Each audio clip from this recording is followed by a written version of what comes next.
Yo, what's up, all you burner stoners and potheads? This is Weedman 420 with the Weedman 420 Chronicles. How are all you vipers doing out there?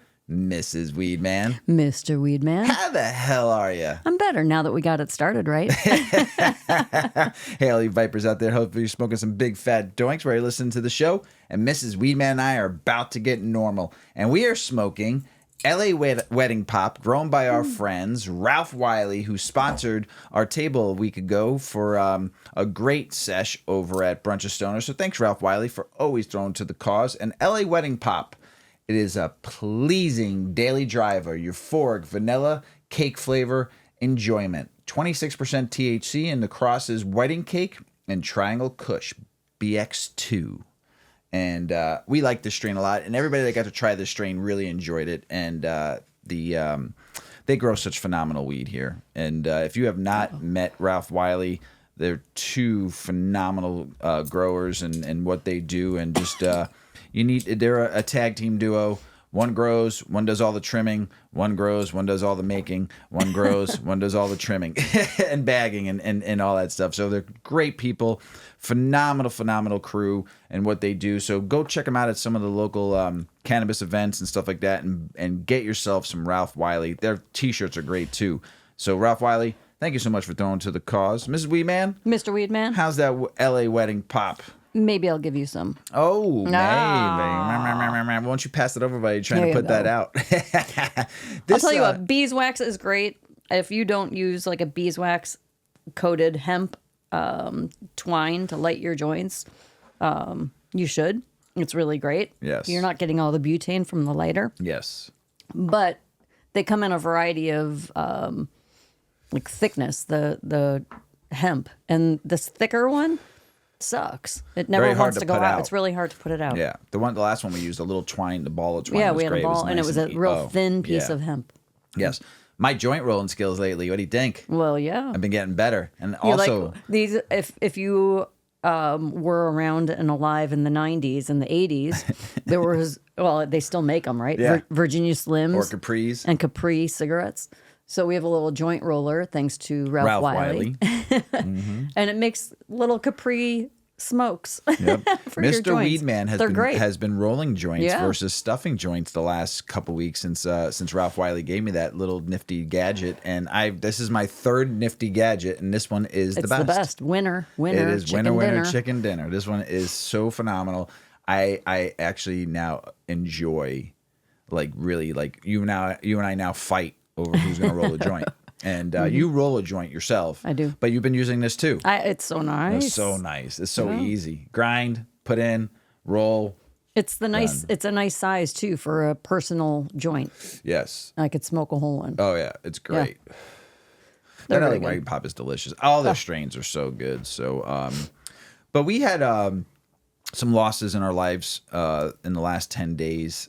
Some friends of Mrs. Weedman and I have passed away, and one was, I would say, you were friends with her for 25 years. You were basically PTA we were parents. PTA moms together. Yes, together. And her two of her three boys were in between our kids' ages. So we were friends all through grade school, high school, and beyond, and did things socially outside of PTA. But she moved to Michigan. Her husband passed away suddenly about 6 years ago, and she moved to Michigan.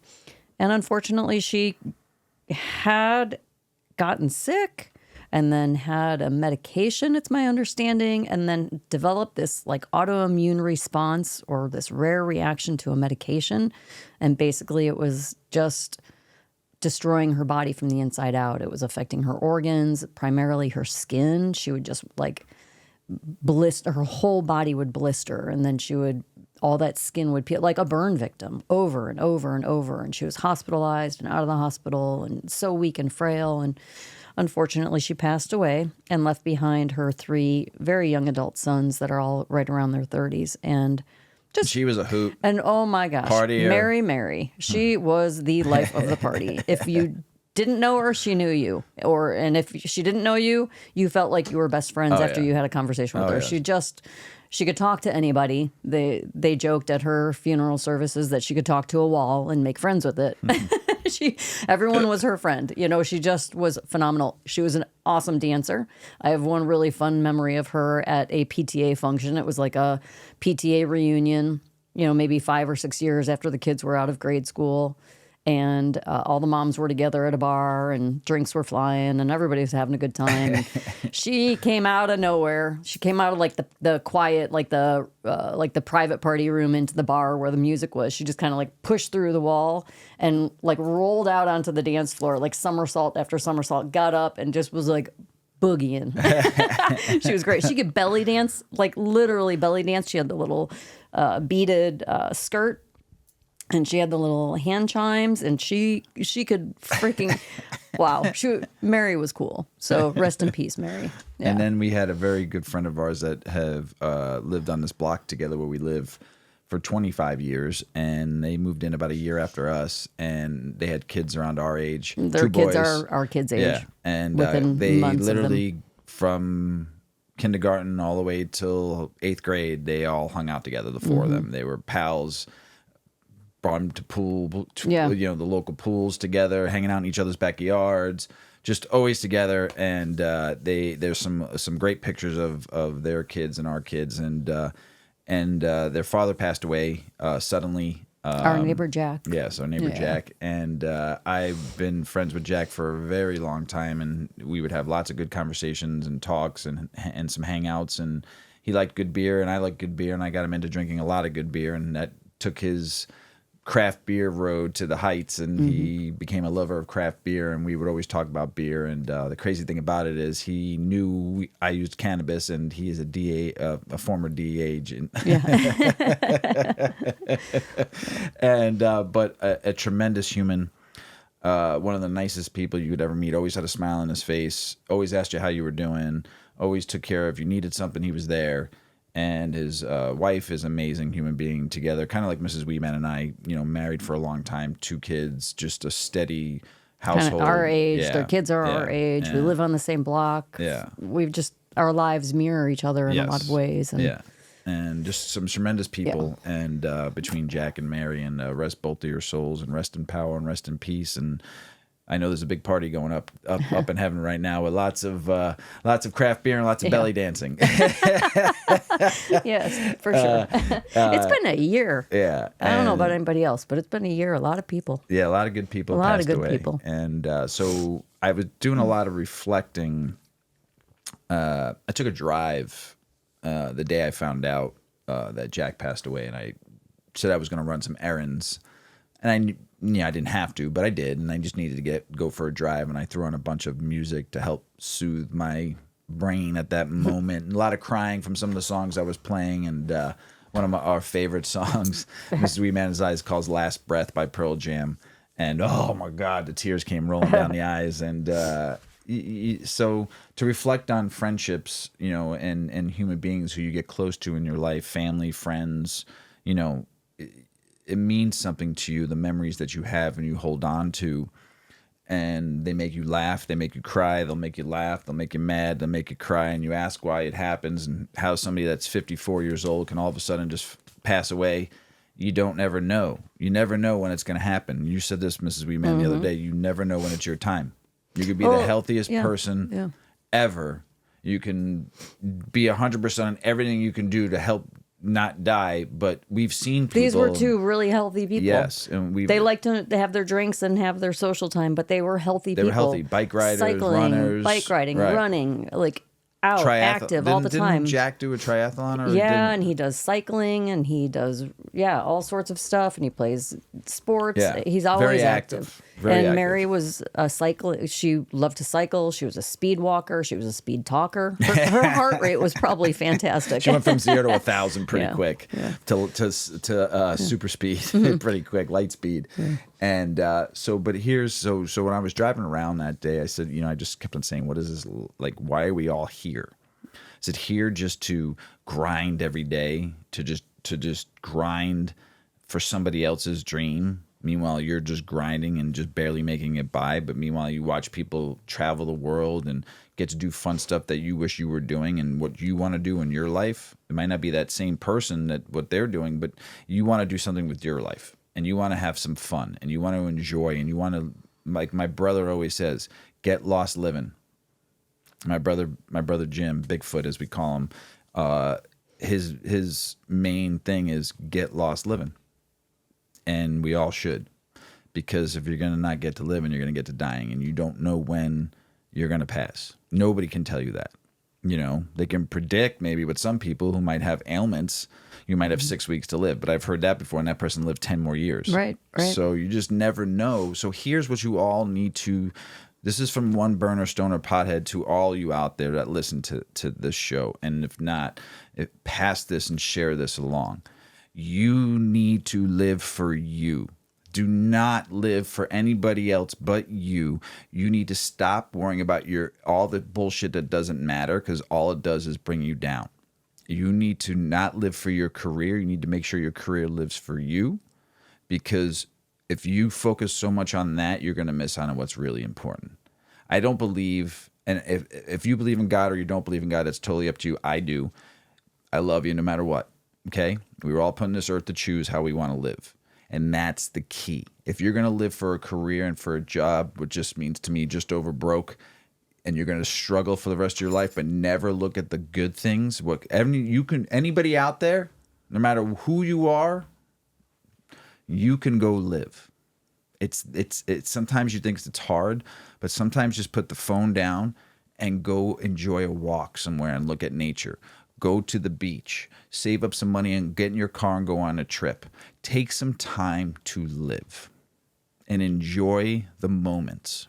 We were not put on this earth by the Creator, whoever you believe in, to sit here and work 75% of our life away. Listen, I'm 52 years old and I'm looking at this going, I might die tomorrow, or I might live. The average age of a man is 74 years. Right? That's the average age of a man. So basically, middle age is not 52 for me. Middle age is 38. I've always laughed about that. Like, who decided middle age is 50? No one, not many people live to 100. Right. It's not middle age. Why are we set to have to work until we're 65 to collect money that we put in when I want to live, when I'm not sick and I'm not tired and I don't have the energy? And I can't do the things I was able to do in my 20s, 30s, 40s, and maybe even 50s now, that I can sometimes feel the soreness a little bit quicker than I did in my 20s, 30s, and 40s. So you all have to understand something. I'm not only just speaking to you, I'm speaking to myself, because I have to learn to do this every day. And I am not, and I'm not going to live for somebody else's dream anymore. The only dreams I care about is Mrs. Weedman's dreams, because she's my wife, and my dreams. And I want to fulfill those dreams for the both of us, because they're important to us. Because if I die tomorrow, that means I didn't do anything that I actually really wanted to do. And if I get to live for another 25, 30 years, I'm going to do the best I can to live a fun-filled life, not have anybody tell me how to live my life, not have anybody tell me how to act, as long as it's respectful and I don't hurt anybody. I'm going to go out there and have fun and be the person that I always like to be. That fun guy that's sometimes obnoxious, sometimes an asshole, but always loves and shows kindness to people and never degrades or beats anybody down, because I want them to have just as much fun in life as I'm having. And that's why I think I always give out weed, because I know how much fun people have when they're on it, and they forget all the bullshit that's behind them for just that moment. That's why why do you give so much weed away? Why do you give so many out? Because I watch the enjoyment of people when they don't have to think about all the bullshit, because weed takes all the bullshit away. So if you don't listen to this show anymore and you forget about us, don't forget about this. Don't forget about what I just said for the last 3 minutes. Live for you and go fucking have some fun. Don't worry about your career. It'll be there. You do your work. Go home and then make your life enjoyable. Make it fun. Stop stressing. Because if you stress, it's a worry, and you're just going to die worrying and being stressed for the rest of your life. Be calm. Smoke some weed. Go have some fun. Tell the kids, man. I know some of you have families out there, and sometimes it's tough. Trust me, Mrs. Weedman and I used to eat pancakes at the last 3 days of every month for some years, because we didn't have enough money. And when she would say to the kids, we're having breakfast for dinner, the kids would be like, yay. Yay. And Mr. Weedman would be like, Ugh. fuck, no protein. But you know what? Back then in my 20s and 30s and 40s, I didn't know this then. Then I just thought I had to raise my kids and I had to work. But if you explain to your kids that we're going to go live some life and we might have to go without the new fucking video game for a while because we want to go enjoy a vacation and look at some ocean or look at some mountains or go look at some animals or take a tour and just whatever your dreams are, instill that in them now. Get off the phones. It's tough. I know they're in our hands 24/7. We spend so much fucking time on them. Probably one full day a week. I could say we're probably on our phones. Maybe some people more. We watch what all these other people are doing on their phones, enjoying life and parachuting and sailboarding and surfing and skiing and climbing mountains and driving fast cars. Whatever. Going to games, sports, if that's what you like to do, and if you like to do this, do it.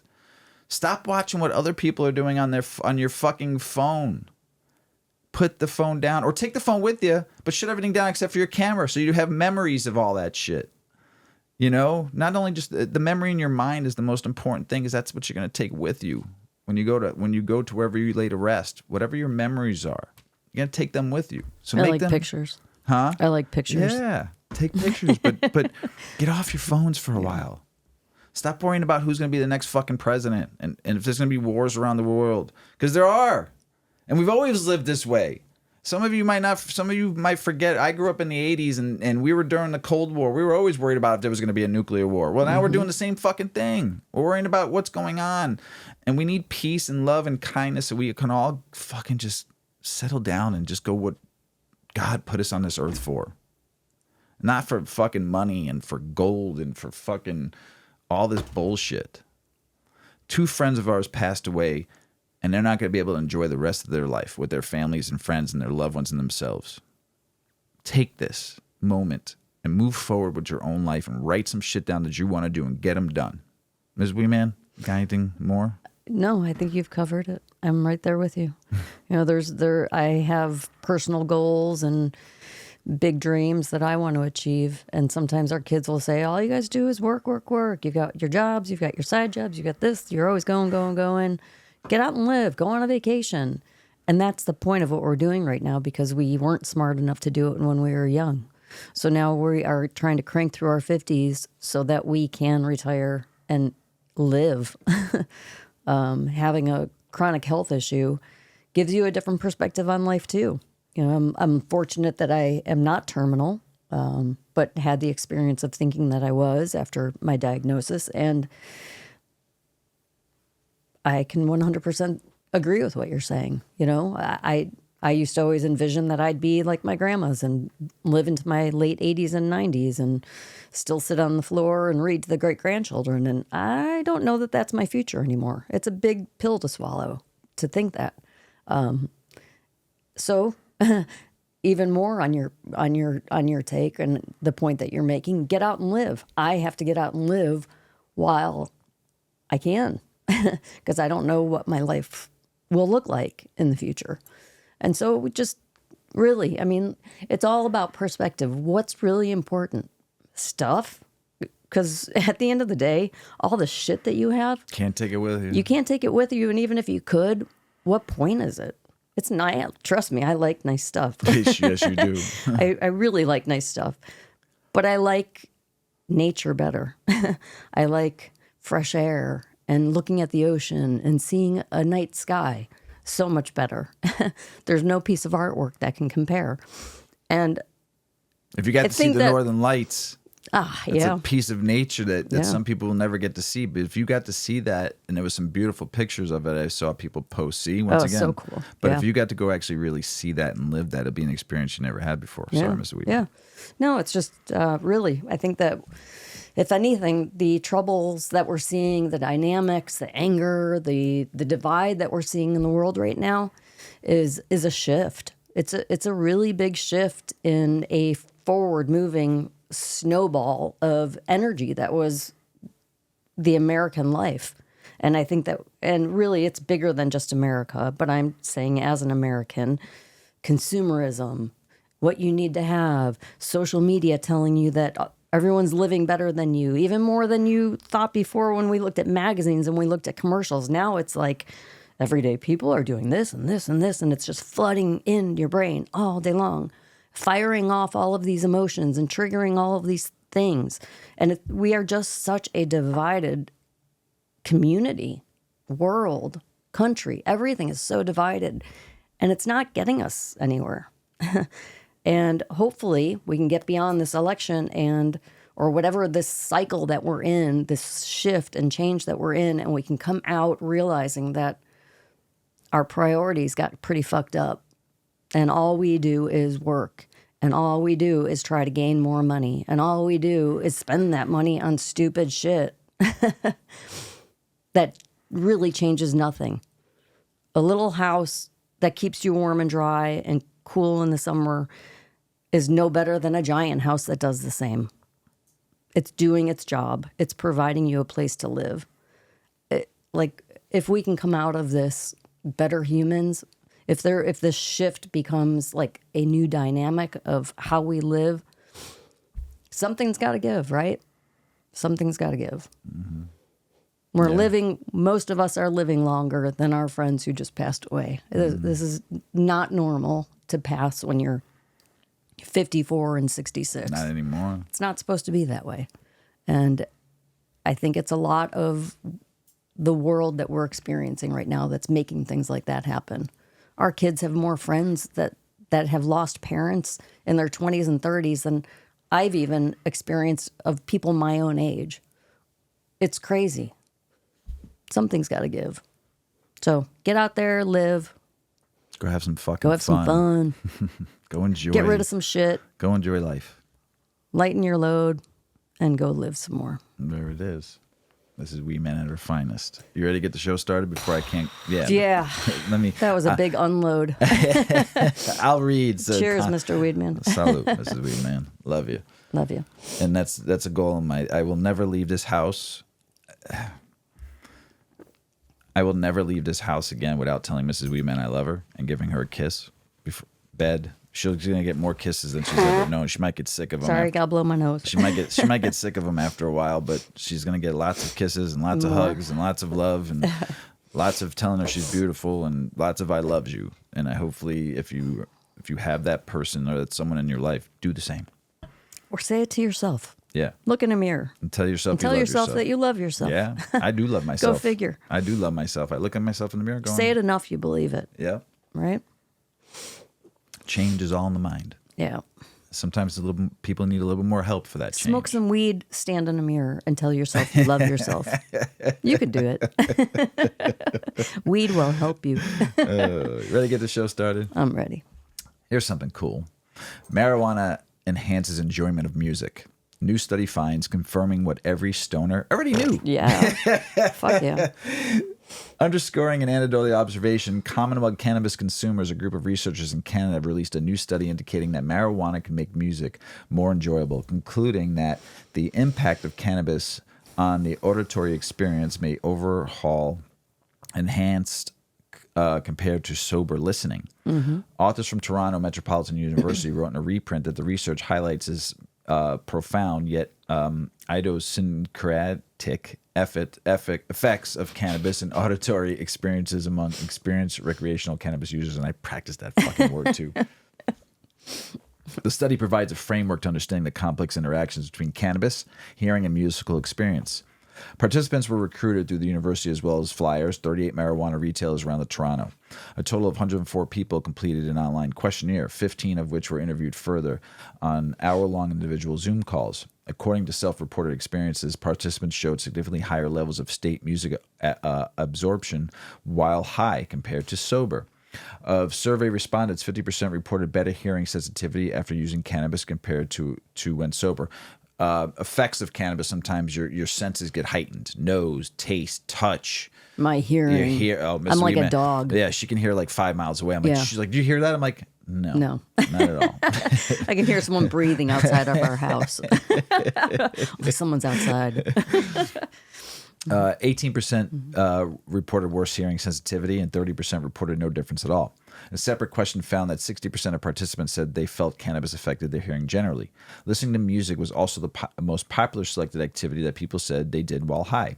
45% compared to videos, 38% podcasts, 9% silence, 4% radio segments, 2% other activities, and what's cool was the podcast, which is great. Researchers found that there was no significant difference, however, in terms of what genre of music people listen to while high compared to sober. I like a little bit of everything. I go from hip hop to 80s headbanging music to, if you look at my playlist, just what songs are in there, you'd be like, oh my God, what the hell are you listening to? There's some jazz, there's some have blues, a funny playlist. There's some classical, there's some EDM, there's some fucking techno, there's just a little bit of everything. Because when I hear a song and all of a sudden it brightens my mood up, I'm like, oh, I got to put that in my liked. So I just keep on adding shit to my liked. I got Elvis Presley in there. Every song I enjoy, you know? So much of this report consists of qualitative responses and experts of interviews with the 15 participants who reported changes to cognitive processing, noting altered alternativeness, absorption, interperception of lyrics, memory, and critical analysis. When I'm not high, I just don't pay attention to music. It's like background noise. When I'm driving, because I don't smoke a lot when I drive long distance, I guess it is more just I don't really even hear anything. It just, you do hear the background noise, and that's funny that says that. But one participant said, compared to when I'm high, it's like the only thing I can focus on. While participants commonly reported giving greater attention to auditory stimuli while high, some said the marijuana occasionally caused difficulties in allocation of attention, particularly in hourly overstimulating environments.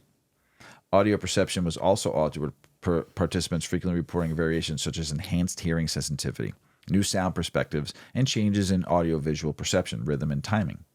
They described increased awareness and sensitivity of sounds and volumes, authors wrote, even when they said volume of the music remained unchanged. Participants also reported feelings of absorption or immersion in the music that was intensified while high. If I'm sober, I don't listen to the music or do anything else, one said. But when I'm high, I can definitely lie down and listen to music for a while.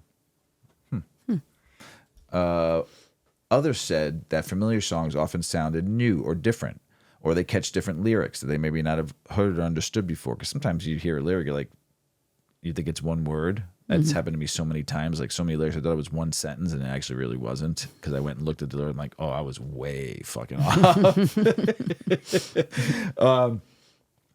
Or differently compared to when they were sober. I find when I'm stoned, I tend to focus a little bit more on the meaning behind the lyrics. I accidentally discovered some of the songs that I really like and Google them later, and I'm like, that's actually about a really serious subject that I hadn't noticed before. I listen and dissect the lyrics a bit more when I'm high than I normally would. Individuals said cannabis and music together heighten memory recall, bringing to mind past memories that could be positive or negative. One reported nostalgic memories, while others reported past events that felt shameful. Yet others said they felt more able to make associations or connections when high that would otherwise be less apparent. I'm able to connect different things that I wouldn't normally connect. For music, that would be scales, rhythms, patterns, harmonies, and how these co-line together, one participant said. I found the ability to be critical think through cannabis and whether this was a major scale, or what kind of rhythms they were playing.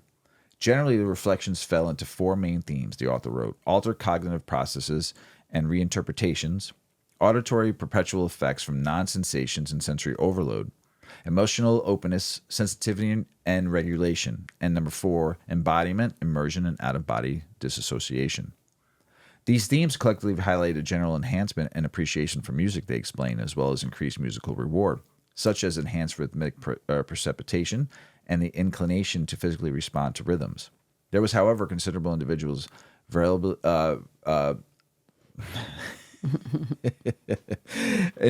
in cannabis experiences, the team added. For instance, some participants may have experienced sensory overload, while others reported clarity, auditory stream segments while high. The new report says its findings align with those going back decades, citing prior research as far back as 1971. But they said their work represented the first mixed methods retrospective examination of the influence of cannabis on hearing and music, and provides novel insights that highlights the numerous and significant impacts that cannabis imparts on the auditory experiences of recreational cannabis use. It's apparent that enhancement of audio experiences through cannabis warrants further exploration through experimental studies. Great, get high and listen to music. I want to be your test subject on that.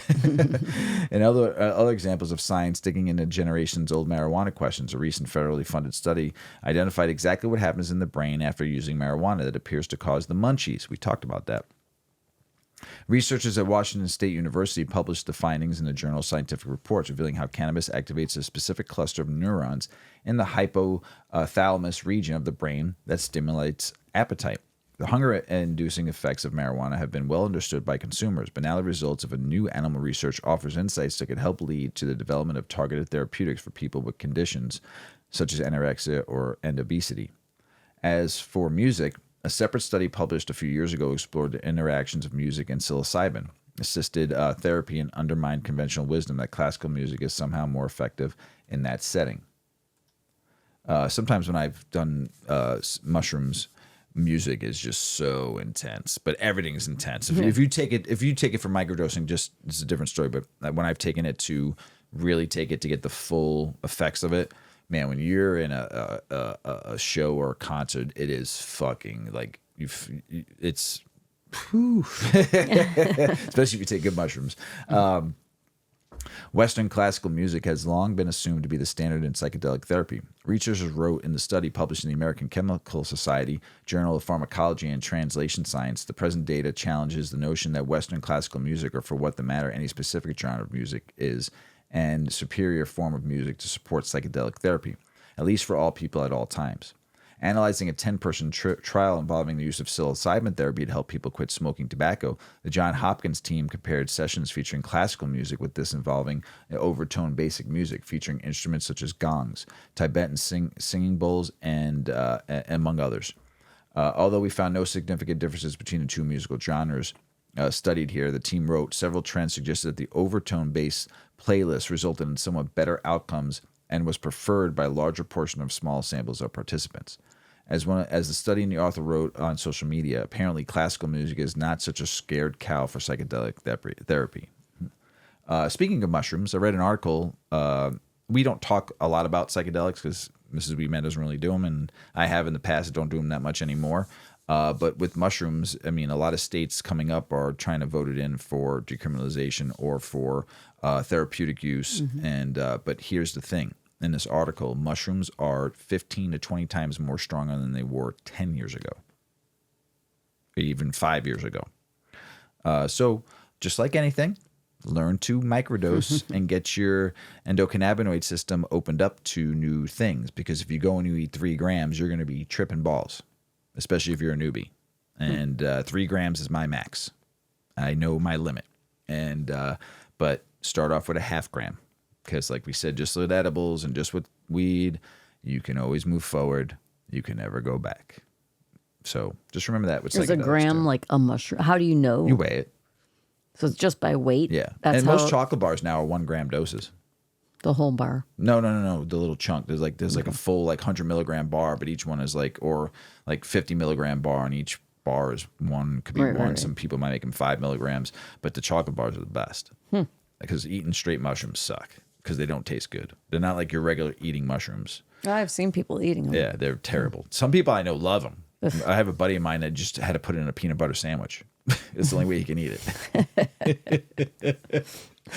Or you can make a tea out of them, you know? So just be careful. Just like anything, especially when you're first starting out. Learn your body and what it likes.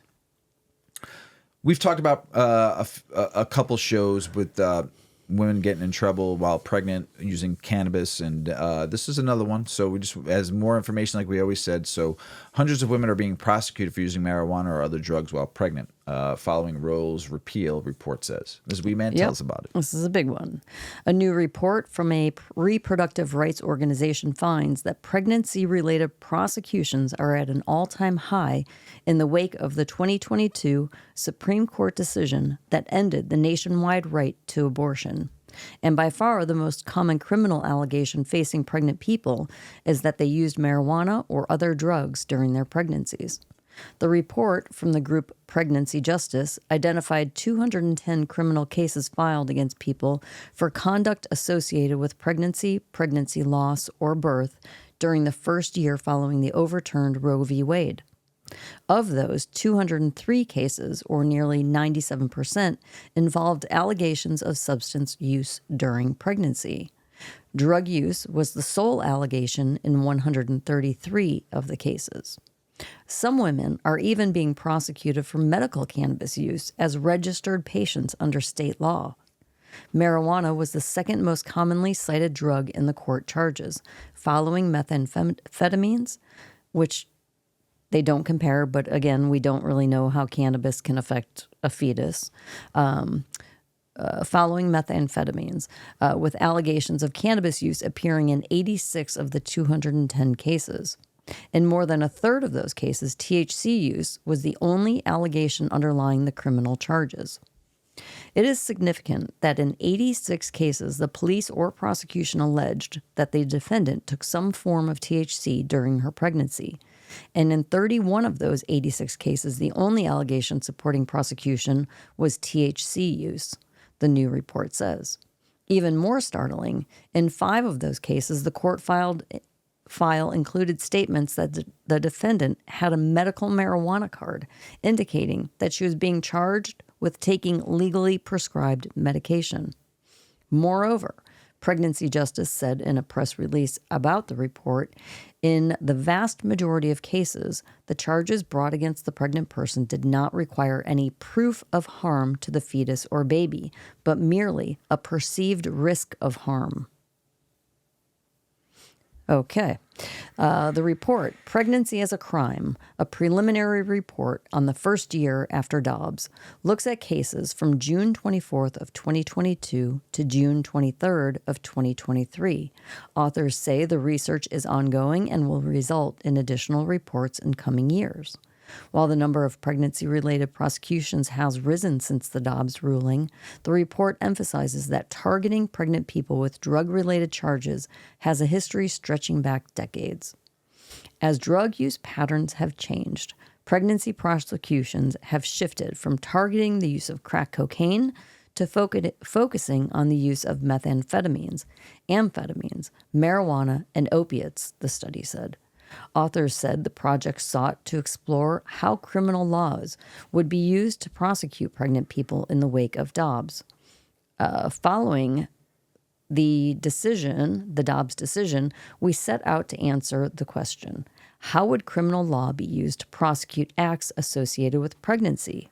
Wendy Bach, the principal investigator of the report and professor at the University of Tennessee Law School, said in a press release, with this report, we hope to see both more attention on pregnancy-related prosecutions and more advocacy to reverse course on the criminalization of pregnant people, she said. Well, that's good. Notably, rates of prosecution varied strikingly across the country, according to the report. Alabama, for example, was responsible for nearly half of the prosecutions, followed by Oklahoma and South Carolina. Also noting the majority of defendants charged in pregnancy-related cases were low income. It's like they target them. In Oklahoma, local news in 2022 began reporting that prosecutors there were targeting pregnant women for using medical marijuana, resulting in felony child neglect charges, being filed against 26 mothers. The crime, get this, the crime carries up to a life sentence in prison. Thankfully, in July, a state court ruled that people cannot be prosecuted for child neglect for legally using medical marijuana while pregnant. In 2022, an Alabama Senate committee approved a bill to force women who want medical marijuana to provide a negative pregnancy test. Are you kidding me? And on that, these are my words, I'm just going to end because I'm pretty speechless. Life sentence. Ridiculous. And if you want a medical card, you have to do a pregnancy test? Are you kidding me? They just changed that. Remember, we read about that not too long ago. Yeah. Nuts. That's not happening. No. Stay out of people's homes, government. You're not meant to be there. Lesser known marijuana components like CBG, which we love, the mother of all cannabinoids, and THCV are promising treatments for Parkinson and Alzheimer's, study shows. Before we get into this subject, my sister-in-law who's an avid cannabis user, very avid cannabis user. She likes it for sleep, but she's learning. She's not a huge THC user. She does like CBD, and she likes a lot of the other cannabinoids. She very low doses THC, what we've taught her, like 2 milligrams is her max. She has a reaction to it sometimes if she goes too high, especially with edibles. And she's the one that never says she's high. And we know she's high. Is. So it was funny. So talking about THCV, I gave her a THCV, like 4 milligrams, 2 milligrams of CBD, 1 milligram of THC. Phenomenal product. I love them. It's like fucking, it's like taking Adderall. And I've never taken Adderall before. So it's like taking Adderall. Once I did. I took Adderall once. Someone snuck me one in my mouth. And I thought it was something else. And I was fucking doing, you don't give me Adderall. Ever. I was doing 1,000-mile-per-hour laps and doing 1,000 push-ups. So anyway, I'm like, this, you'll really like this. It's like, it'll stop the munchies. It'll give you some energy. So she went to look for the same brand and couldn't find us, so they sold her another brand. Higher THC, though, 10 milligrams per dose. But it said love on there and may cause you to, and the instructions may cause blood flow to your nether regions and makes you feel like whatever. You're gonna, horny. Yes, horny. Oh, me so horny. We love you long time. And so she texts me what she bought, and she goes, the bud tender didn't tell me that this was all. I'm like, listen, you're going to be okay. It's just blood flow. It just, they're selling it as that, but it just, all it's going to do is help you with the munchies, and it's going to give you some energy, and it's going to get more blood flow to everywhere you're going. And I said, you're not going to walk around like fucking having orgasms everywhere you walk, taking a little, half a fucking dose of this. But I said, you could be like sleeping in Seattle, go out to dinner with your husband and his birthday, and you have the best night of his life. And I sent her the sleeping in Seattle video going, yes, I'll have what she's having.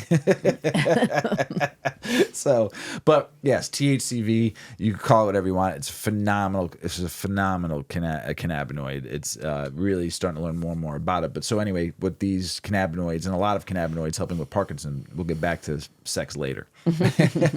A new scientific review on potential benefits of marijuana in treating brain disorders says that the addition to THC and CBD produced by the cannabis plant a diverse array of lesser-known phytocannabinoids, along with terpenes, flavonoids, and alkaloids, and esters, and all the fun stuff. And bears and lions and tigers, too. May also demonstrate diverse pharmacological activities and could offer therapeutic applications. Such compounds include THCV, CBDV, and CBG. And we've talked about all three of these on prior episodes, so if you want to learn about them, you can go back and listen to prior episodes. They're antioxidant, anti-inflammatory, and neuromodulatory, I practiced that word, effects position them as promising agents in treating neurodegenerative disorders, says the report, authored by a pair of research from the Center of Dementia Research and Nathan Klein Institute of Psychiatric Research in New York, and released last month through preprints.org. Authors evaluated available scientific literature about minor cannabinoids and conditions such as epilepsy, Parkinson disease, Alzheimer's disease, Huntington's disease, and substance alcohol use disorders. What's Huntington's disease again? Do you remember? Do you know? No, I've never heard it either. They found evidence not only in the neuroprotective effects, but also other beneficial outcomes. The therapeutic potential of cannabis sativa expands well beyond the widely studied CBD, the report says, encompassing a diverse range of lesser-known phytocannabinoids that show promise in addressing various neurological disorders. Did you find it? Yes.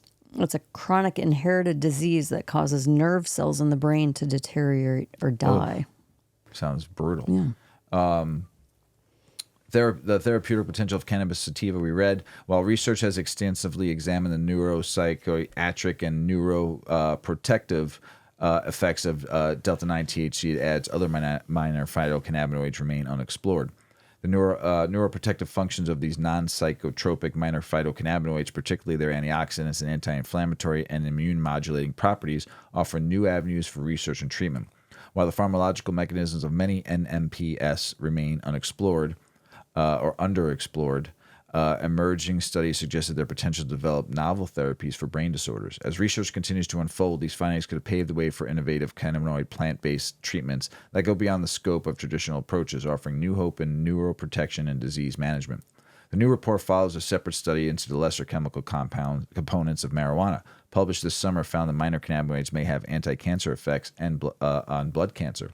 The research published in the Journal of Biofactors looked at minor cannabinoids and multiple melanoma testing responses to cells models to the cannabinoid CBG, CBC, CBN, and CBDV, as well as studying CBN in a mouse model.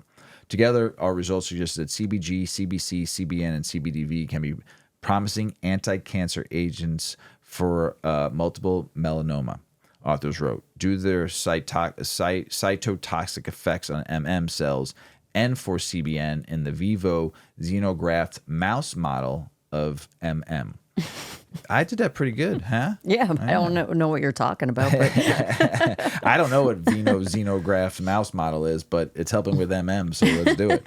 They all... Those mouse models where they use fucking plastic mice and fucking just what is a mouse model? Is it a real mouse or is it a mouse or is it a mouse model which like painted and plastered and like paper mache shit and they paint it and they put a little joint in its mouth? Yes. They also noted that cannabinoids apparently beneficial effects on bone in terms of reduction of cells, invasion towards the bone and bone resorption, mainly CBG and CBN. A more recent study, meanwhile, also released on reprints.org, found that while it's plausible that terpenes produced by cannabis are responsible for modulating a marijuana high, it's still unproven. Bummer. Where am I at here? I'm kind of high. There we go. Up to date, no reliable scientific evidence of the synergy exists, at least the cannabinoid receptor level. The report says, nonetheless, it would be premature to deny the existence of either pharmacodynamic or pharmacokinetic. Phew. Man, fucking words are hard. Interactions among active compounds presents in cannabis, as many biological activities have been attributed to its terpenes, including analgesic, anti-inflammatory, and anti-olaxitic properties. Authors wrote that the so-called entourage effect appears plausible, particularly when considering minor phytocannabinoids, monoterpenes, and sesquiterpenes, and sesquiterpenoids. There's a lot of sesquents going on in this article. A separate study published earlier this year that the International Journal of Molecular Science said that the complex interaction between phytocannabinoids and biological systems offers hope for novel treatment approaches, potentially laying the groundwork for a new era of innovation in cannabis-based medicines. The plant cannabis exhibits an effect called the entourage effect, in which the combined actions of terpenes and phytocannabinoids results in the effects that exceed the sum of their separate contributions, that study found.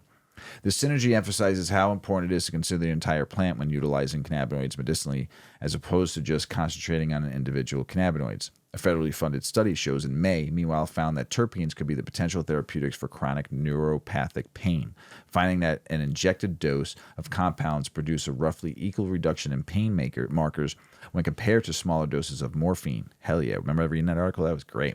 Terpenes also appear to enhance the efficiency of morphine when given in combination. Unlike with morphine, however, none of the studies terpenes produced a meaningful reward response. That research found indicating that terpenes could be effective analgesic with no rewarding or dysphoric side effects. Yay, terpenes. Another study published earlier this year looked at the collaborative interactions between cannabinoids, terpenes, flavonoids, esters, and other molecules in the plant, concluding that a better understanding of the relationships of various chemical components is crucial for unraveling cannabis' complete therapeutic potential. Others research funded by the National Institute of Drug Abuse, NIDA, found that the citrusy-smelling terpene of marijuana D-limonene could help ease anxiety and paranoia associated with THC. Researchers said finally that could help unlock the maximum therapeutic benefit of THC. I have that bottle upstairs. It's all citrus, limonene, it's essential oil. Essential oil. You sniff that when you're too high. Mai Tai, I think it's called. You sniff that when you're too high, boy, you're right back in the game. Phew. That's like fucking smelling salts. You're like, whoa. A separate study last year found that cannabis products are with more diverse array of natural cannabinoids produce stronger psychoactive experiences in adults, which also lasted longer than the high generated by pure THC. And in 2018, a study found that patients suffering from epilepsy experienced better health outcomes with fewer adverse side effects when they used the plant-based CBD extracts compared to purified CBD products. Scientists last year also discovered previously unidentified cannabis compounds called flavorants that they believe are responsible for the unique aromas of different varieties of marijuana. Previously, many had thought terpenes alone were responsible for various smells produced by the plant. Similar phenomena are also beginning to be recorded about psychedelic plants and fungi. In March, for example, research published findings showing that the use of full-spectrum psychedelic mushroom extract had more powerful effect than chemically synthesized psilocybin alone. They said the findings imply that mushrooms like cannabis demonstrate an entourage effect, which we just talked about a couple minutes ago. We eat gummies. Yeah. We fucking eat 10 tons of gummies. We eat a lot of We do. gummies. We eat a lot of chews. We eat a lot of fucking. We eat a lot. We love edibles, especially at night before we go to bed. They're fun. I mean, even if you take us one during the day and have some fun to make you laugh, it just gets you in a good mood. Edibles are great. They especially when Mrs. Weedman makes them. Especially your NAMI bars. I know. I'm way past needing You have to make not some. made I any haven't made- fucking edibles. I It's beg really you. hard to cook and bake when you can't taste stuff. I just feel like I'm not producing things. I can't tell you Listen, if it's good. I will tell you if it tastes like shit. And everything that you make always tastes good. I think. Oh, actually, I'll bake. you will. I know you will. But Mrs. Weedman makes this one, and I know there's some people that listen that have tried these before. She has a lot of good recipes, but the one that gets everybody coming back for more is the Nami Nugs. Oh my God. They're very expensive to make. And but ask Mrs. Weedman about it next time you see her about what Nami Nugs are. And but go ahead, tell us, Mrs. Yeah. Weedman, can a gummy help you relax? Well, I could just say yes and not have to Go to read the this, next one. but I'll read it. It's the time of year when things tend to speed up at work, at home, and in politics. But can a gummy help you stop and take a breath? Politics are dominating the news. More people are back to the office, and it seems the workload is heavier. Sometimes you just need a little downtime. Can a little THC gummy help you relax and unwind? Well, science says yes. And Gen Z has embraced the trend as the first generation experiencing anxiety at an alarming rate. Some people reach for alcohol, a scented candle, or music to relax, but a study at Johns Hopkins has shown using cannabis at a low dose can help the body and mind relax. Tetrahydrocannabinol, or THC, is a cannabinoid found in cannabis. It's the principal psychoactive constituent of cannabis and one of at least 113 total cannabinoids identified in the plant. It interacts with receptors in your brain to produce feelings of relaxation and euphoria, but indulging too much can have a negative impact. While more research needs to be done, it is clear from research so far that dosage is a key element of success. Dispensary gummies tend to have 5 to 10 milligrams of THC, a lower amount than a joint, and easier to control than taking several hits off of a vape. Microdosing has become very popular, and it provides an opportunity to take part in gummies to smooth the rough edges of your day. People use cannabis to help reduce anxiety, depression, and post-traumatic stress disorder. But since THC levels vary widely, if a person overshoots their tolerance, cannabis can induce anxiety rather than relieve it, says study senior author Ryan Vandre, PhD professor of psychiatry and behavioral sciences at the Johns Hopkins University School of Medicine. Our study demonstrates D-limonene can modulate the effects of THC in a meaningful way and make THC more tolerable to people who use it for both therapeutic and non-therapeutic purposes. The research team concluded combining D-limonene with THC significantly reduced reports of THC-induced anxiety in participants. These reductions were greater as the dose of D-limonene was increased. Additionally, they saw no interference with THC's subjective, cognitive, or physiological effects when co-administered with D-limonene, as well as no effects from D-limonene alone that differed from the placebo test. So, if your anxiety is frequent, it is important to speak to a health professional to develop a routine for long-term health. Yeah, pretty cool. Yeah, and What speaking, can you think of a strain offhand that is D-limonene heavy? No. yeah, I mean any kind of like tangy, any Yeah. kind of Remember we were smoking that orange soul? Yeah. That's That heavy, would be- okay. heavy limonene, heavy Interesting. citrus. Yeah. So anything that has some kind of orange in it, or Yeah. and your nose would know too if you smell it. It smells very citrusy because that's limonene. Or right like there. lemon pledge, that lemon pledge smell. Yeah. So,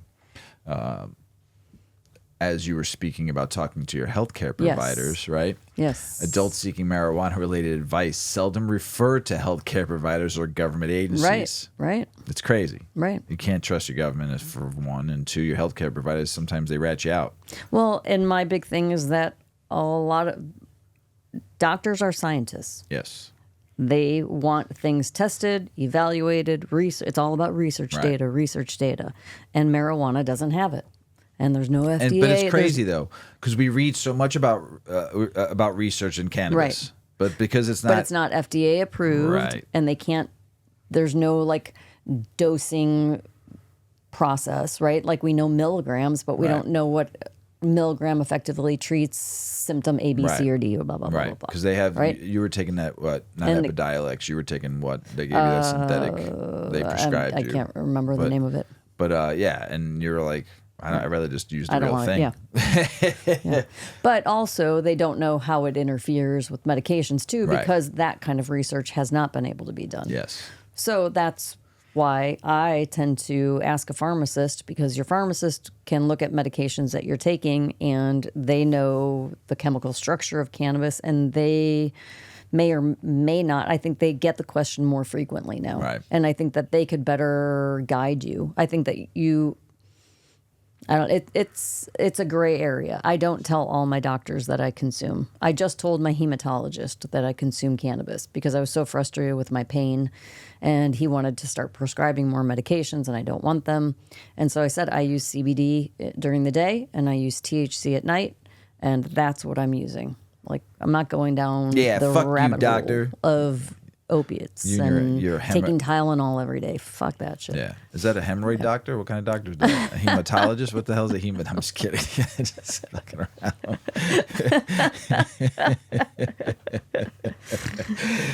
So few adults turn to either healthcare providers or government agencies when seeking information about cannabis, according to the nationwide survey data published in the Journal of Cannabis Research.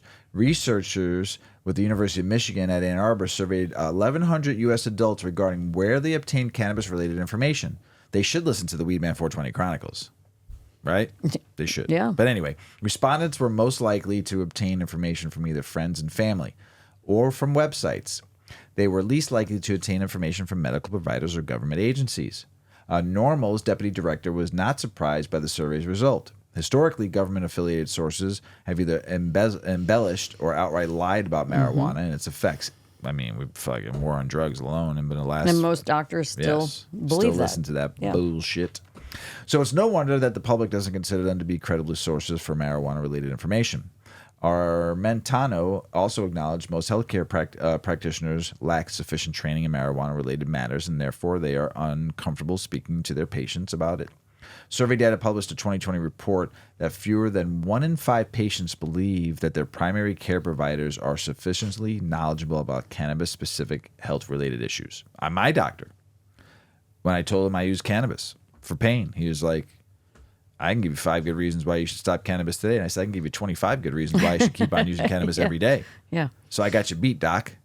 And he just looked at me, and he's a very nice man, but does not believe in cannabis at all. Because I remember when medical happened in Illinois, and I asked him, and he goes, "No, I can't. I'll lose all my patients." I'm like, I thought you're not supposed to tell your fucking patients that about another patient's thing. Well, if I put it on my cannabis cards, I'm like, doc, man, you need to get up with the times. You're too far in the Stone Age. It's different nowadays, man.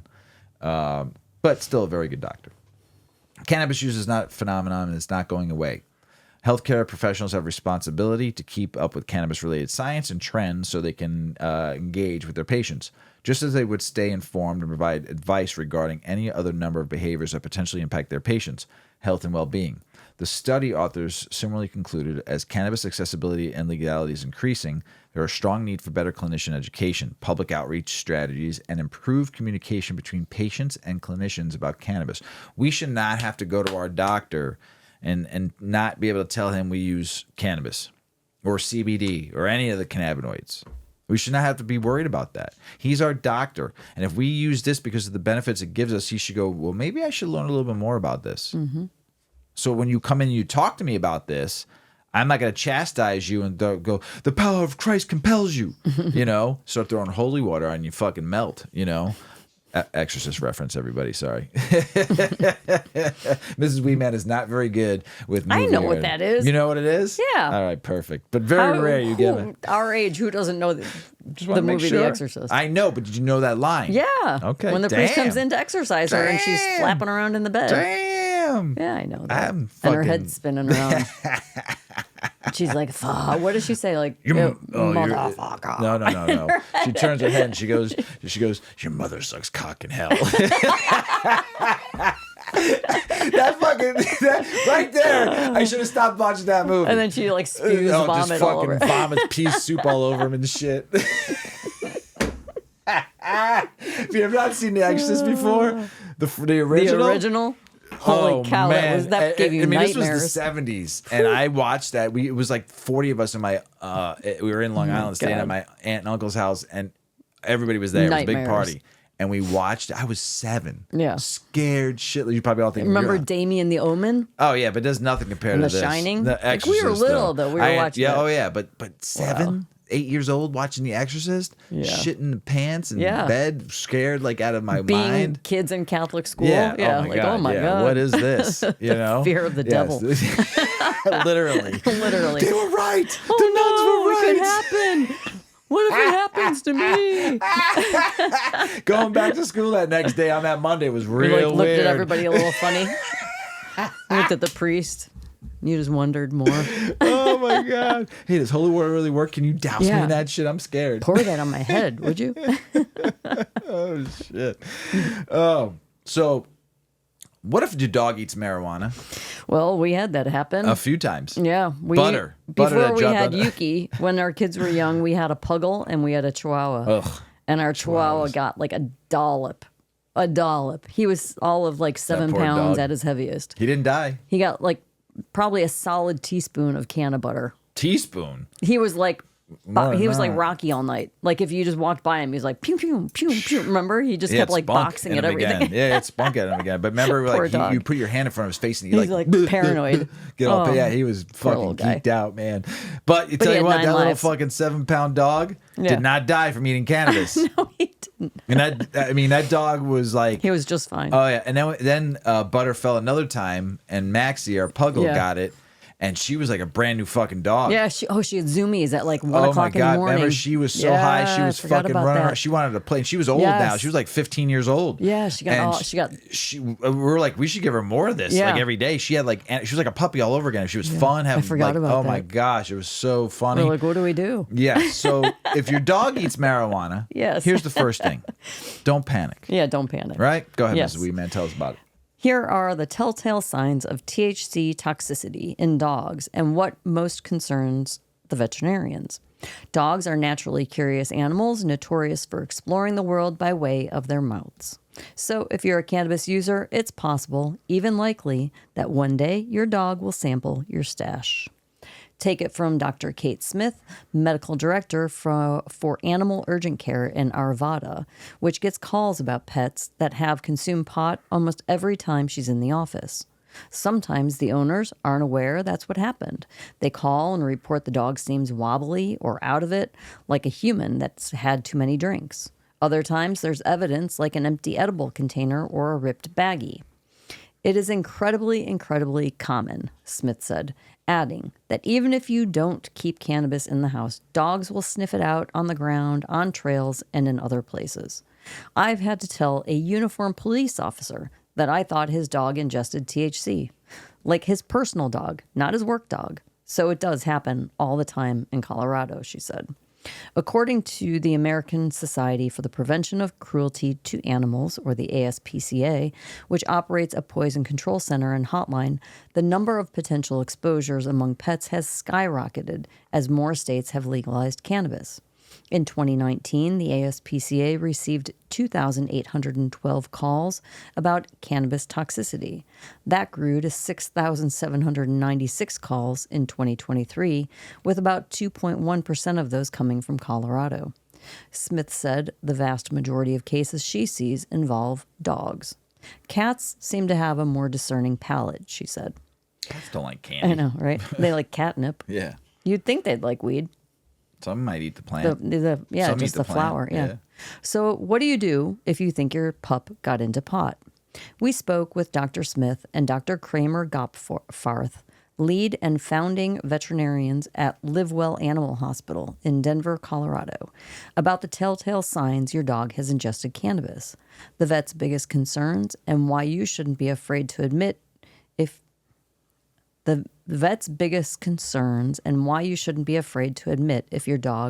your weed is missing. Sorry about that. Dogs have more cannabinoid receptors than humans do, so they are extremely sensitive to tetrahydrocannabinol, or THC, the psychoactive compound in cannabis that causes a high. Within 30 minutes of consuming cannabis, they're likely to exhibit symptoms, Gopfarth said. I want to have the dogs more cannabinoid receptors.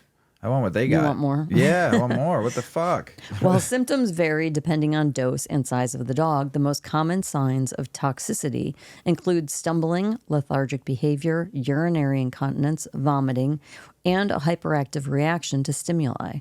For example, your dog might flinch uncharacteristically when approached. Sometimes you can even see bloodshot eyes, Gopfarth added. In severe cases, THC toxicity can lead to a drop in your dog's body temperature and heart rate, unconsciousness, tremors, or seizures. Experts recommend bringing your dog to the vet to check his or her vital signs. It is worth noting that while THC is toxic for dogs, it is rarely fatal, and animals should return to normal within 48 to 72 hours. Damn, they get 72-hour high off a gummy? Right? Fuck, man. Good for them. We recommend getting in to be seen to make that assessment in person to see if we need to hospitalize them, the doctor said. From the veterinarian's perspective, a dog eating cannabis flower is less concerning than edibles. That's because edibles are often manufactured with things that can be toxic to dogs, such as chocolate or the artificial sweetener xylitol. Xylitol specifically can cause the dog's system to release insulin and cause a hyperglycemic response. In large doses, it can cause liver failure, Smith said. We have even seen dogs that eat human feces, and if it contains marijuana, they can actually get relay toxicosis, Smith My brother said. threw up, and he threw up his gummy, and he threw up, remember? And the dog ate it. And Yeah. she was high. Remember that? Oh, my gosh. A dog's reaction to THC will vary depending on the animal's weight, how much it consumed, and exactly what it ate. So you have to know when to call your vet. And when you do, be prepared to offer specifics. Dr. Smith and Gopfarth said it's often difficult to get pet owners to admit that weed may be the blame for their dog's symptoms, but the more forthcoming you can be, the better vets will be able to treat your pup. Even with it being legal, there still seems to be some sort of stigma around it with pet owners, Smith said. To be honest, we don't care. There's literally no judgment from us. We just would rather know than not know. It's especially important because the symptoms of THC toxicity can mimic those of the ingestion of other more toxic substances like ethanol glycol or antifreeze. Antifreeze is death to dogs. Yeah. If cannabis is a possibility, it's definitely a better possibility, Smith said. Both experts reiterated that there won't be any legal ramifications for pet parents unless they see obvious signs of malicious intent or neglect. If the dog is asymptomatic, vets might induce vomiting, or if the dog does have symptoms, they might give it an anti-nausea medication to prevent vomiting and potential aspiration. They might also give the animal fluids under their skin. If a case seems mild, they'll send the dog home. If it's more severe, they may request hospitalization. So, if you're ever concerned, just get them to your vet, Gopfarth said. Getting them checked out for safety and peace of mind is always a good thing. Take care of our hairy, Our friendly puppers. friends, our puppers. Oh, Yeah. gosh, I'd be lost. Oh, gosh. Yeah. She doesn't even like weed, I don't think. She likes eating the leaves, the Yeah, cannabis the leaves. She leaves. loves them. Yeah, she She'll does. devour those. But there's no THC in that, Right. so it's THCA or whatever. So CBG. But she just loves the leaf. She'll Mm-hmm. she'll knock those out. I take the stem off though. I don't like her chewing on the stem because I don't Right. know if she can digest that or not. So, but the leaf, boy, ooh boy, All she good. loves it. Yep. Political state news and some business news. The IDFPR works to expand medical cannabis tax rates to all dispensaries. The Illinois Department of Financial and Professional Regulation plans to allow medical cannabis patients to receive medical tax rates at any dispensary in Illinois, not just the 55 medical-only ones. About fucking time. This change aims to expand access for patients and reduce purchasing burdens. While no timeline has been given, of course, the goal is to pass legislation in the fiscal year 2025. Similar provisions to the House Bill 2911 failed in 2024 after being lobbied against. The veto session in November may address the issue again. Tennessee Department of Agriculture lists new hemp rules. Tennessee new hemp regulations effective December 26, 2024 may make some hemp products, such as THCA hemp flower, illegal to sell. Oh no.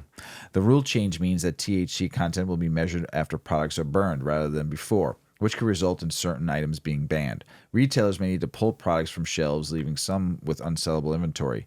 The changes are intended to regulate, not ban, hemp-derived cannabinoids, but lawsuits could challenge the rules, leaving final decisions up to the courts. Can I just interject? Sure. Hemp and cannabis need to stop fighting. Mm-hmm. They're the same thing. Yeah. They need to unify. I just posted that article, ridiculous. right? We talked about it on the last episode, Yes. too. Yes. Just legalize all of it. Yeah. All of it. Just decriminalize it. Let federal government stay out of it because you don't deserve it. You'll fuck it up even more. Just decriminalize it. Let the states handle it with standardizations and make sure people are getting safe weed, good priced weed, and make sure we have home grow in every state if people want to home grow, just like a garden. And government, stay out of the way. You'll get your tax dollars in the state and you'll be just fine. Okay? But stay out of our business. You've been in it way too long. Mm-hmm. The cannabis industry breathes a sigh of relief over East Coast port strike ending. That was a 1-week disaster. Could have lasted months. The cannabis industry avoided a major supply chain disruption with the strike at East Coast ports ended. While cannabis itself can't cross state lines, many components like vape, hardware, and packaging materials come from overseas. Companies face potential cost increase and delays from rerouting shipments.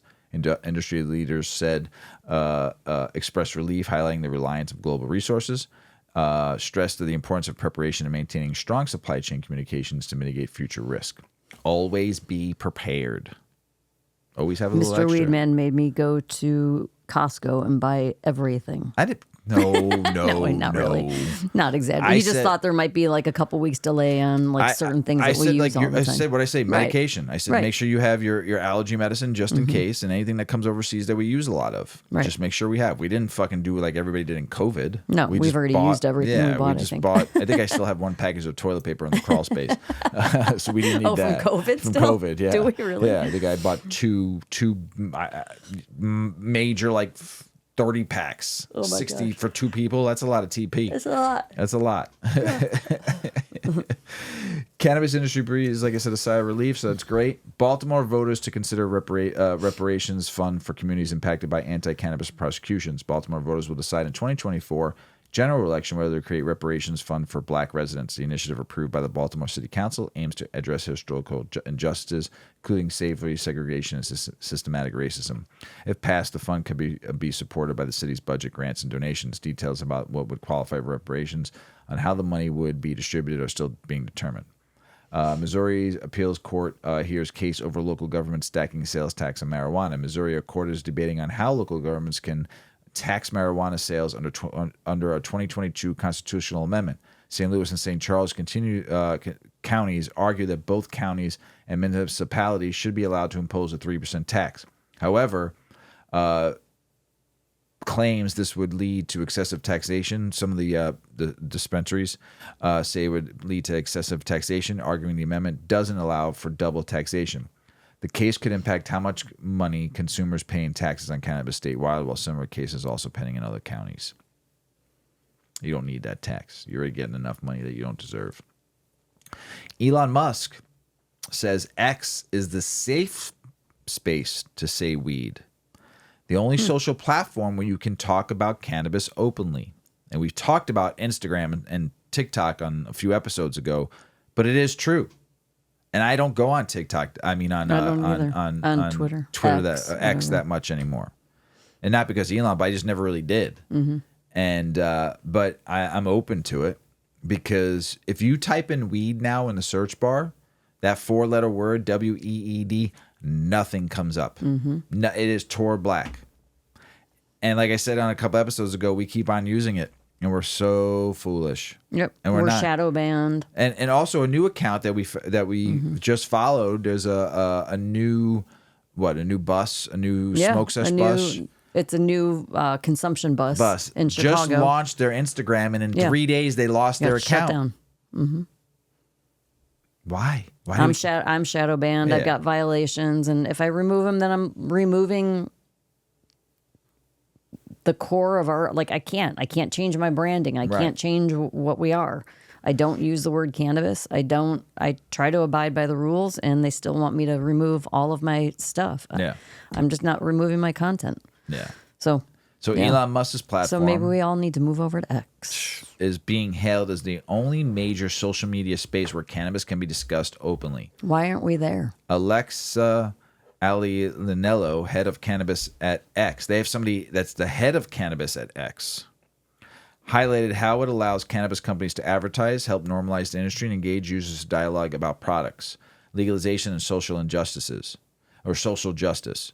And Anello emphasized that platform's pioneering role and its success in reaching audiences, as opposed to other social media giants still hesitant to embrace cannabis advertising.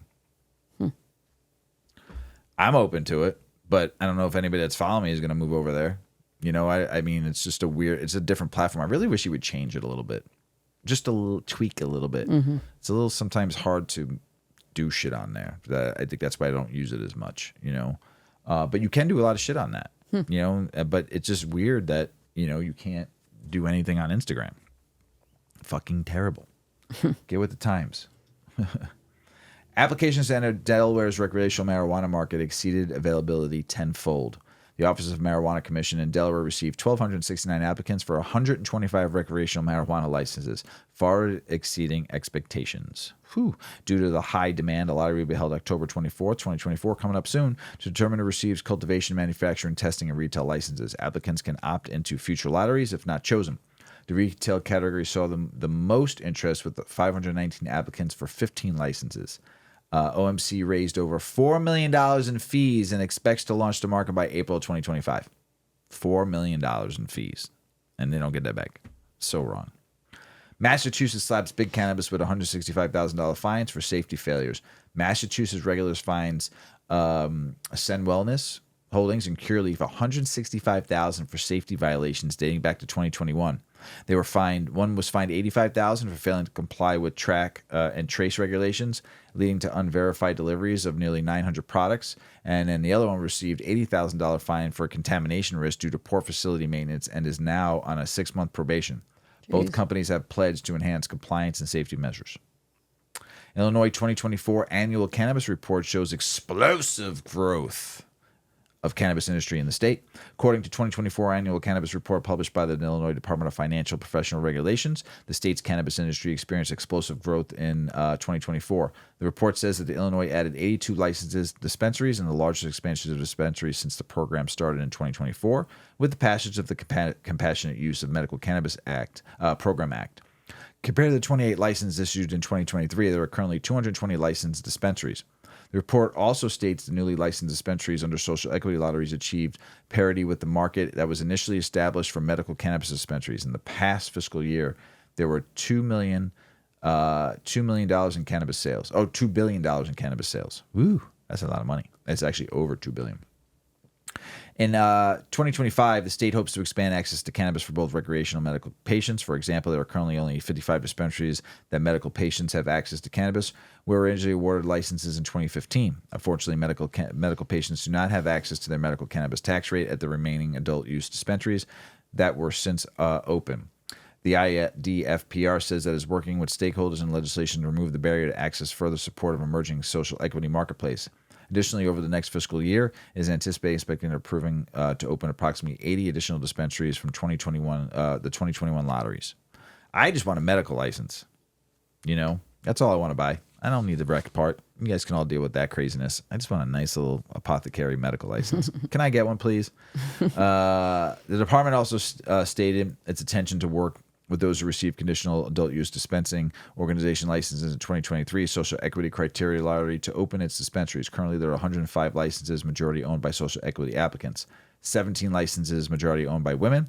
62 licenses, majority opened by people of color. The 2024 social equity criteria lottery had almost 2,700 applicants, of which 55 were chose at potential dispensaries. Of those, 47 were able to demonstrate that they were qualified to receive an additional license issued on May 3rd, 2024. Congress is about to lose its greatest cannabis advocate ever. Who's that? Congressman Earl Blomer, Democrat Oregon, is retiring next month. Mr. Blomer, or Earl, as often asked to be called, has been a leading proponent of cannabis reform since 1973, when Oregon was the first state to decriminalize user amounts of the plant.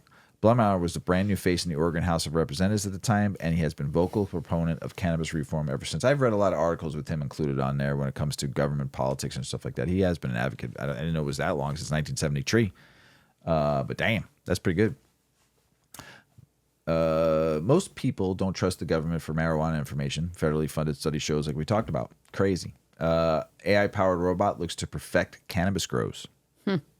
Balanced Robotics has developed an AI-powered hydroponic growing robot called Anabato, designed to streamline cannabis cultivation at home.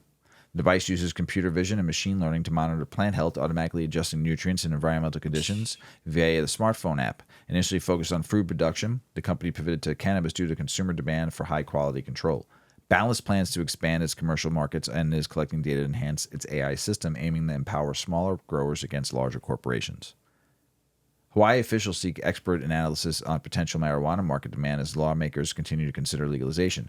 Hawaii officials are seeking expert analysis to evaluate the demand for medical and recreational cannabis as lawmakers consider legalization. The Office of Medical Cannabis Control and Regulation has issued a request for proposals to assess the existing medical cannabis framework and predict market demand in adult use cannabis is legalized.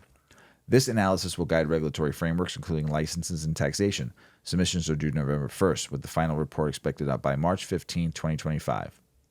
Missouri regulators deny certification for majority of social equity cannabis license winners. Of the 24 dispensary licenses selected through the lottery in June, the independent has identified 14 that are likely connected with groups that state cracked down on previously. I'm going to give you a little info that I heard. So a lot of dispensaries in Missouri that got shut down, it's the same people just changing their name and buying a new license or partnering with somebody and just changing their name. So it's just repetition, and the state catches them, and then they fucking do it all over again. Why can't I do that? How much money do they have to do that? Who knows? Just little insider trading there. Main issue: second recall of moldy cannabis. The recall affects several recreational cannabis products made by Nova Farms with the frosted cookie strain. Be careful out there. Make sure you know what you're getting. Vapes, edibles outpacing New York's cannabis flower sales. In New York, sales of cannabis vapes and edibles have surpassed those of flower products. Shame. As of August, these categories accounted by approximately 57% of the state's total cannabis sales. The demand for vapes and edibles is driven by consumer preferences for convenient and discreet consumption methods. Despite challenges like high taxes and illicit market competition, New York's legal cannabis market is projected to generate around $1.3 billion in sales by the end of 2024. September was an $84.7 million month. And they're not even getting started. Those months are going to be like Michigan months, $250 million. And here's the thing. You could smoke weed anywhere in New York. Why you got to be discreet about it? Mm-hmm. You always hear Kelly Ripa talk about, "Mayor stinks like marijuana in this town." Come on, Mark, let's get the fuck out of here. She doesn't talk like that. I'm talking like that. I sound like a whiny little brat. Marijuana stinks. I can't smell it. Fucking all right there, Karen. Vermont Legal Cannabis Marketplace celebrates its second anniversary. Good for you, Vermont. Congratulations. West Virginia University research putting CBD to the test from behind the wheel. Researchers of West Virginia University are investigating the effects of CBD on driving performance, including differences between men and women. The study will involve 300 participants and is funded by a $2.2 million grant from the National Institute of Drug Abuse. Participants will undergo cognitive and psychomotor tests and use of driving simulator after taking either CBD or a placebo. The goal is to enhance understanding of CBD's impact on driving safety and inform consumers' decisions. I've taken CBD. You take CBD every day. Does that affect your driving at all? Like your cognitive, like anything? No. Right. Nothing. No. I can tell you that right now. Give me the $2.2 million and you're good. Then I can go buy myself a med dispensary. Oh, shit. You know what? Sometimes I tell you, I come up with some good ideas, but no one believes it. I think we all have that problem. Yep. Cannabis voters guide to this election. There's a lot of craziness going on right now with this election as it is, and cannabis is a major topic right now, which kind of sucks because they're using it to get you to vote for them.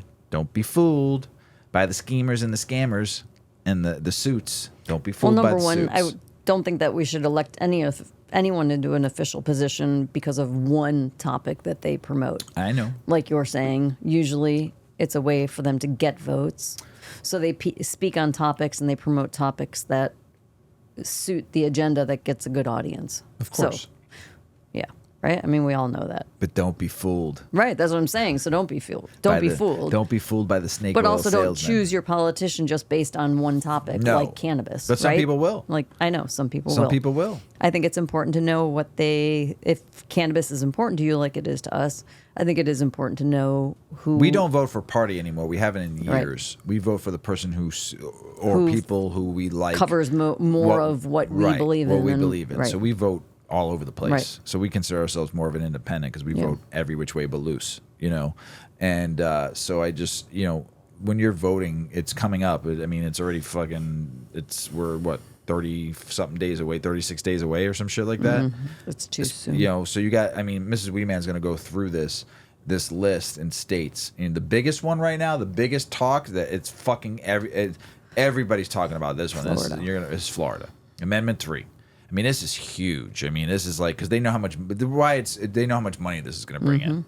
And DeSantis doesn't want it, cannabis now, because he's got money in hemp, and Trump wants cannabis. He resides in Florida.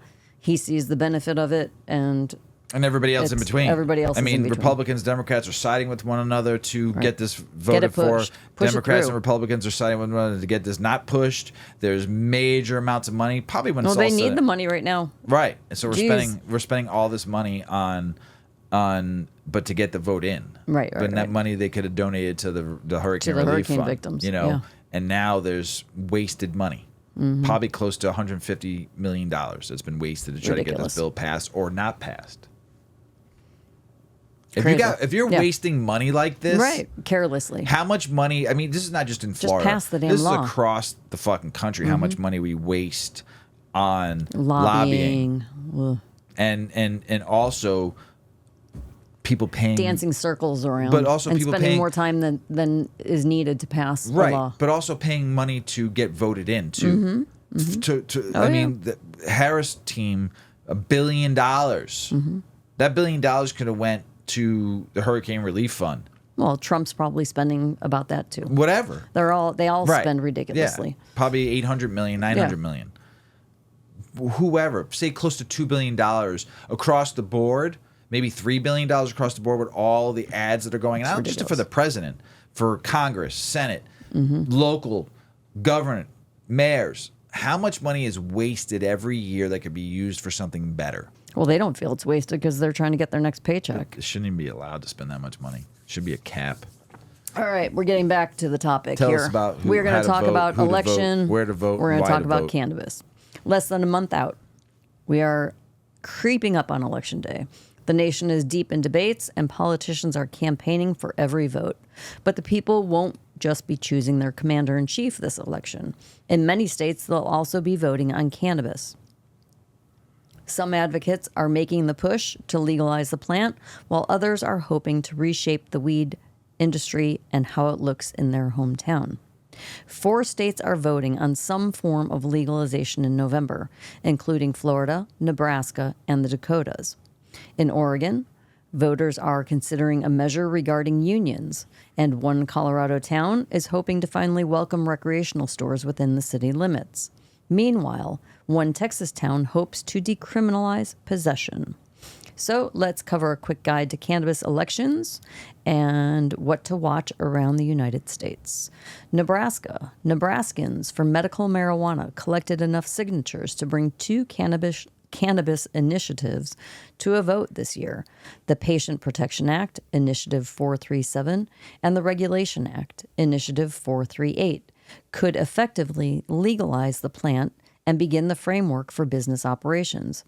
If 437 passes, healthcare practitioners could grant written recommendations to medical patients. Those with prescriptions would be legally allowed to carry up to 5 ounces of cannabis. Voter approval of 438 would enact a statute granting licensed businesses the right to possess, distribute, deliver, and dispense weed without penalty. It also establishes a Nebraska Medical Cannabis Coalition to regulate the space. Florida. The race for legalization has been contentious in Florida as the Republican governor and GOP presidential nominee disagree on the preferred outcome. Florida Amendment 3 hopes to legalize the possession of 3 ounces or less for adults. The public infighting has been deemed media-worthy, but the vote ultimately comes to the people. Since it is a constitutional amendment, it must receive 60% approval to pass. In 2017, Florida voters approved medical cannabis with a 71% vote and 29% voting against, indicating that a positive result may be possible. At the moment, polling shows that the vote could go either way. Come on, people, go vote. South Dakota. Cannabis advocates are talking about another shot at legalization after a similar measure failed to pass in 2022. South Dakota Measure 29 seeks to legalize the possession of 2 ounces of flower, 16 grams of concentrates, and 1,600 milligrams in edible form. The measure also legalizes growing up to 6 plants in a private locked space not visible to the public. Employers would not have to accommodate cannabis consumers, and they would maintain the right to have company-wide rules against weed. June polling showed that not much had changed with voters since 2022, with 52% of South Dakotans expected to vote against the measure. At that time, 7% remained undecided. North Dakota. Cannabis advocates in North Dakota, many of which are medical cannabis business owners, have gathered enough signatures to get weed on the ballot again this year. If approved, the measure would allow individuals to possess an ounce of weed, 4 grams of concentrate, and 300 milligrams of edible products. People could legally grow 3 plants per person and a max of 6 per household. There you go. Recent polling shows that 45% of voters are currently in favor of Measure 5, 40% are against it, and 15% remain undecided. Oregon. Oregon legalized adult use in 2014, with sales starting the following summer. Since then, industry success has ebbed and flowed. Now voters have a chance to weigh in on how it operates. Oregon Measure 119 would require cannabis business owners to submit labor peace agreements to the Oregon Liquor and Cannabis Commission, the OLCC, when applying for or renewing their licenses. This agreement serves as a promise to remain neutral in the event employees decide to unionize. Colorado Springs, Colorado. While those states enact changes at a large scale, those in Colorado Springs are playing out their own mini drama. The Rocky Mountain state legalized cannabis in 2012, but recreational dispensaries remain illegal within Colorado Springs city limits. Advocates collected enough signatures to pose ballot question 300 to voters. This would effectively allow all medical dispensaries to turn over to recreational use and set a limit for the amount of stores that would be allowed. The city council has spoken against that question and added ballot question 2D. This would amend the town charter to prohibit any adult use dispensaries. Basically, if both pass, there would still be no recreational shops. What? Crazy. Cannabis is legal in over 20 United States, with more likely after this big election. There is no vote too small, with eyes fixed on the big races like Florida Amendment 3 and small-time votes like the soap opera unraveling in Colorado Springs equally. Polling can provide insight, but at this point, only time will tell which way voters will swing on weed. Swing to the left, swing to the right. Yeah, that Colorado Springs issue. And we like Colorado Springs, Yeah. too. It's just crazy. Yeah. It's just really nuts. Hey, we Wacky. like that joint up. I will, I'd like to give Ralph Wiley another toast before we go. if you insist. Yeah. International news. Safe places could be designated for the use of cannabis. The Cannabis Authority of Malta is looking into the introduction of designated places where people can consume weed. It also exploring the possibility of allowing licensed association to sell other forms of cannabis currently available on the black market as a strategic move to combat the illicit market. Spain introduces draft royal decree to regulate medical cannabis. Spanish patients could soon have access to medical cannabis as a regulatory push forward with the new bill. However, its use is expected to be strictly limited to specific medical conditions, highlighting the cautious approach being taken. Everybody take a smoke break. Smoke break, smoke break. Smoke break. Smoke break. Yay, smoke break. Puff, puff, pass. That's not the ending of the show. Yeah, we're still here. We're still don't good. leave. Don't leave. Everybody think I knows now. If I don't say Paulie always says smoke Yeah. smart, the show's not over yet. Thank you, Ralph Wiley. EU Court of Justice gives green light to the indoor hemp cultivation. Italy lags behind. In today's ruling, it is clarified that cultivation in hydroponic hemp systems is legal unless empirically evidence testifies to public health risk. According to the EU Court of Justice, members state they cannot ban hemp cultivation in indoor hydroponic systems. The only limitations is to respect for public health, that is, compliance with the legal limit of THC not exceeding 0.2%. Celebrating Medical Cannabis Awareness Week 2024. Guess where? Guess where? In the UK. Clinics collaborative for a series of nationwide events to celebrate and discuss medical cannabis in the UK. Here is where where these events are taking place. Edinburgh, which is on the 5th of November of 2024. London, which is on the 6th of November of 2024. And Cardiff on the 7th of November 2024. So everybody out there in the UK, so if you're into the medical cannabis or want to get more medical cannabis and want to try to push it, go learn a little bit about more. Go to one of those 3 events if they're close enough by. Go check them out. So Poland nearly doubles medical cannabis import limits for 2024 as demand continues to surge. Poland is set to nearly double its medical cannabis import limits for 2024, responding to a significant rise in demand for cannabis-based treatments. The chief pharmaceutical inspector, GIF, announced that the annual import cap will increase from 6 tons to over 11 tons. That's a lot of weeds. Yeah, that's a lot of weeds. Reflecting an increase in estimated demand by more than 5.2 million grams. That's a lot of weeds. Or are they growing in their own country too, or just importing? A lot of imports. Oh. Yeah, just like Germany, biggest importer of one of the biggest importers of cannabis in the world. This surge is attributed to growing patient base, like we talked about in the last episode. They went from like 2,000 people to 260,000 people. The legalization of electronic prescriptions and increased public awareness about the effects of medical cannabis. Despite the rising limits, challenges remain in the supply chain, as many import permits have gone unfilled due to overestimations by businesses. Approximately half of the previously issued permits have not been filled, which has caused delays in supplying patients with the necessary medical cannabis. Canadian Medical Cannabis Clinics launches 3,000 participant study into emerging cannabis treatments. Canadian Medical Cannabis Clinic Santa Cannabis has started recruitment for a new study assessing the effectiveness of various cannabis treatment plans. Specifically, it will explore the efficiency of emerging cannabis treatments in product formats, including capsules, tablets, sublingual options, alongside newer cannabinoids like CBN and CBD. Japan releases more details on the upcoming CBD regulations, but the key issue remains unaddressed. Japan's upcoming CBD regulations, effective December 12, 2024, impose stringent THC limits, 10 parts per million for raw materials and CBD oils, and 1 part per million for edibles. The guidelines aim to clarify product characterizations aimed the growing demand for CBD, though several critical issues such as labeling and quality assurance remain unresolved. The government is working to finalize these regulations to support burgeoning industry while ensuring consumer safety. Crazy. It's crazy. It's CBD. There's no harm in it. Right. It's crazy. Japan, come on now. You should have like social clubs where people can go smoke weed. Yeah. You should. Got a lot of people probably that want it, all those K-pop stars, right?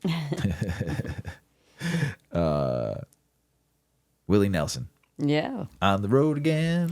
I can't wait to get on the road again. Smoke some doobies. With my friends. And make some music with my friends. I can't wait to get back on the road again. Willie Nelson urges Dallas voters to decriminalize marijuana at the ballot next month. Tell us about it, Mrs. Weedman. Cannabis icon and music legend Willie Nelson is urging voters in Dallas to pass a marijuana decriminalization measure that will appear on their local ballots in November. Marijuana is an herb and a flower, not a crime, Nelson said in a press release distributed by Ground Game Texas, which is organizing a cannabis campaign on Friday. Proposition R in Dallas is about fairness and freedom.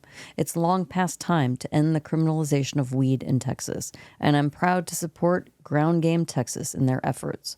Vote for Prop R, and let's move forward together, he said. If approved, the initiative would prevent Dallas police from making arrests or issuing citations for Class A or B misdemeanor cannabis possession offenses, unless it's part of a high-priority felony investigation for narcotics or violent crime. Further, it says, Dallas police shall not consider the odor of marijuana or hemp to constitute probable cause for any search or seizure.